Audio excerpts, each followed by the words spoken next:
ആക്രമണം അവസാനിപ്പിക്കണമെന്ന് US president Donald ട്രംപാണ് ആവശ്യപ്പെട്ടത്. അതുണ്ടായില്ലെങ്കിൽ ഇസ്രായേൽ ബോംബിട്ട സൗത്ത് പാഴ്സ് പ്രകൃതിവാതക പാടം മുഴുവനായും US കത്തിക്കുമെന്ന് അദ്ദേഹം ഭീഷണിപ്പെടുത്തി. സൗത്ത് പാഴ്സിലെ ചില അടിസ്ഥാന സൗകര്യങ്ങളാണ് ബുധനാഴ്ച ഇസ്രായേൽ ആക്രമിച്ചത്. ഇസ്രായേൽ ആക്രമണത്തെക്കുറിച്ച് USന് ഒന്നും അറിയില്ലെന്നും ട്രംപ് പറഞ്ഞു. ഇസ്രായേലിനെ ശാസിച്ചെന്നും അവരുടെ ഭാഗത്തു നിന്നും സൗത്ത് പാഴ്സിന് നേരെ ഇനിയൊരു ആക്രമണം ഉണ്ടാവില്ലെന്നും അവകാശപ്പെടുകയും ചെയ്തു. എന്നാൽ ഖത്തറിനെ ഇറാൻ ആക്രമിക്കുന്നത് തുടർന്നാൽ US തന്നെ സൗത്ത് പാഴ്സ് കത്തിക്കുമെന്നാണ് ഭീഷണി. ലോകത്തെ ഏറ്റവും അധികം പ്രകൃതിവാതകമുള്ള പാടമാണ് സൗത്ത് പാഴ്സിലേത്. ഇതിന്റെ ഒരു ഭാഗം ഖത്തറാണ് ഖനനം നടത്തുന്നത്. ലോകത്തെ ഏറ്റവും വലിയ പ്രകൃതിവാതക കയറ്റുമതി രാജ്യമാണ് ഖത്തർ. അവർ കയറ്റി അയക്കുന്ന LNGയുടെ ഭൂരിഭാഗവും സൗത്ത് പാഴ്സിൽ നിന്നാണ് വരുന്നത്. സൗത്തിലെ ആക്രമണത്തിന് നിയന്ത്രണാതീതമായ പ്രത്യാഘാതങ്ങൾ ഉണ്ടാകുമെന്നും അത് ലോകത്തെ മുഴുവൻ വിഴുങ്ങുമെന്നും ഇറാൻ പ്രസിഡന്റ് മസൂദ് പെസഷ്കിയാൻ പറഞ്ഞിരുന്നു.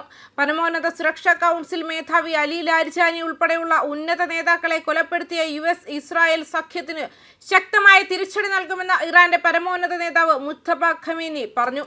വീഴ്ത്തുന്ന ഓരോ തുള്ളിച്ചോരയ്ക്കും വില നൽകേണ്ടി വരും. രക്തസാക്ഷികളെ കൊലപ്പെടുത്തിയ ക്രിമിനലുകൾ ഉടൻ അത് നൽകേണ്ടി വരുമെന്നും ബുധനാഴ്ച വൈകി ഈ ക്രിമിനൽ ചാനലിൽ പ്രസിദ്ധപ്പെടുത്തിയ സന്ദേശത്തിൽ അദ്ദേഹം മുന്നറിയിപ്പ് നൽകി. ലാരിജാനിയുടെ കൊലപാതകത്തെ ചൈന വ്യാഴാഴ്ച അപലപിച്ചു. ഇറാന്റെ നേതാക്കളെ കൊല്ലുന്നതും സിവിലിയൻ കേന്ദ്രങ്ങൾ ആക്രമിക്കുന്നതും അംഗീകരിക്കാനാവില്ലെന്നും പറഞ്ഞു. US ഇസ്രായേൽ ആക്രമണത്തിൽ ഇറാനിൽ 3000-ലേറെ പേർ കൊല്ലപ്പെട്ടെന്നും US ആസ്ഥാനമായുള്ള മനുഷ്യാവകാശ സംഘടന പറഞ്ഞു. ജനുവരിയിൽ നടന്ന രാജ്യവ്യാപക പ്രക്ഷോഭത്തിനിടെ അറസ്റ്റ് ചെയ്ത 3 പുരുഷന്മാരുടെ വധശിക്ഷ നടപ്പാക്കിയതായി ഇറാൻ അറിയിച്ചു. ആദ്യമായാണ് ജനുവരി പ്രക്ഷോഭത്തിൽ ഉൾപ്പെട്ടവരെ വധിച്ചുവെന്ന വിവരം ഇറാൻ പുറത്തുവിടുന്നത്. ഖോമിൽ 2 പോലീസുകാരെ കുത്തിക്കൊന്നുവെന്നാണ് ഇവരുടെ പേരിലുള്ള കേസ്.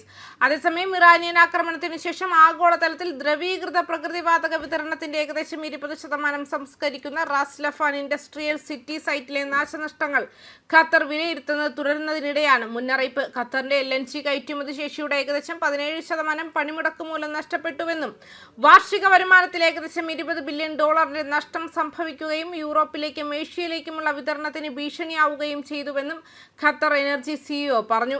ഖത്തറിന്റെ 14 LNG ട്രെയിനുകളിൽ 2 എണ്ണം പ്രകൃതിവാതകം ദ്രവീകരിക്കാൻ ഉപയോഗിക്കുന്ന ഉപകരണങ്ങൾ, 2 ഗ്യാസ് ടു ലിക്വിഡ് സൗകര്യങ്ങൾ 1 എന്നിവ ഈ ആഴ്ച നടന്ന ഇറാനിയൻ ആക്രമണങ്ങളിൽ തകർന്നതായി സാദ് അൽ കാബി റോയിട്ടേഴ്സ് വാർത്താ ഏജൻസിയോട് പറഞ്ഞു. അറ്റകുറ്റപ്പണികൾ 3 മുതൽ 5 വർഷത്തേക്ക് പ്രതിവർഷം 12.8 ദശലക്ഷം ടൺ LNG ഉൽപ്പാദനം കുറയ്ക്കുമെന്നും പറഞ്ഞു.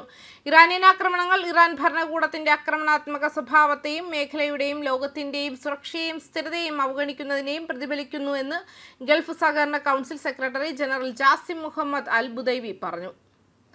News desk Karma news.